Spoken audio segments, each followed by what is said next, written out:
বাংলাদেশের অন্তর্বর্তীকালীন সরকারের প্রধান হিসাবে দায়িত্ব নেওয়ার পর ডক্টর মোহাম্মদ ইউনূসকে অভিনন্দন জানিয়েছেন ভারতের প্রধানমন্ত্রী নরেন্দ্র মোদী। তবে কি শেখ হাসিনার পাশ থেকে সরে গেলেন মোদী? বুঝে গেছেন কৃতকর্মের ফলেই দেশ ছেড়ে পালাতে বাধ্য হয়েছিলেন তিনি।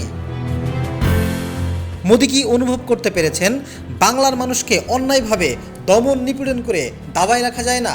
প্রশ্ন উঠেছে জনমনে। সে কারণেই কি শেখ হাসিনার পাশ থেকে কৌশলে সরে গেলেন নরেন্দ্র মোদী?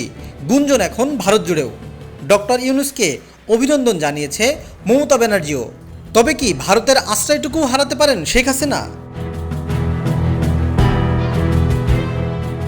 এদিকে ভারতের কিছু গণমাধ্যম হাসিনা সরকারকে আবারও ক্ষমতায় দেখতে গুজবে সয়লাব। রিপাবলিক বাংলা নামের এক মিডিয়া প্রচার করছে খুঁজে খুঁজে হত্যা করা হচ্ছে হিন্দু সম্প্রদায়ের মানুষকে।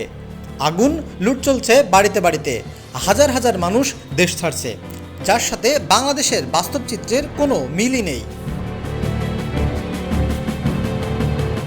এমন গুজবের তীব্র প্রতিবাদ করেছেন স্বয়ং বাংলাদেশের হিন্দু মহাজোটের মহাসচিব গোবিন্দচন্দ্র। দেশব্যাপী ধর্মীয় সংখ্যালঘু হিন্দু সম্প্রদায়ের ঘরবাড়ি, ধর্মীয় উপাসনালয়ে হামলা, লুট নিয়ে এক হাত ভরে দিলেন ভারতীয় মিডিয়াকে।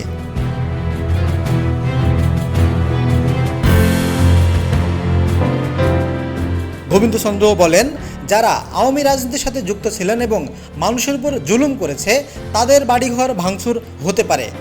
দেশে অনেক আলেম, এমনকি সাধারণ ছাত্ররাও মন্দির বাড়িও পাহারা দিচ্ছে, সেটা তো ভারতীয় মিডিয়া প্রকাশ বা প্রচার করছে না।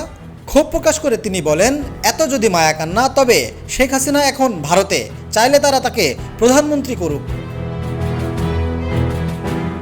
সাবেক স্বৈরাচার সরকারের প্রধান শেখ হাসিনাকে ভারতে আশ্রয় দেওয়ার ফলে ভারতের জনসাধারণ এখন ক্ষোভে ফুঁসছে, যার ফলে ভারতে কতদিন থাকতে পারবেন শেখ হাসিনা, এটা এখন সময়ের ব্যাপার। এদিকে নরেন্দ্র মোদী এক্সের এক বার্তায় ডক্টর মোহাম্মদ ইউনূসকে শুভেচ্ছা জানান, পাশাপাশি বাংলাদেশের সঙ্গে কাজ করতেও আগ্রহ প্রকাশ করেছেন তিনি।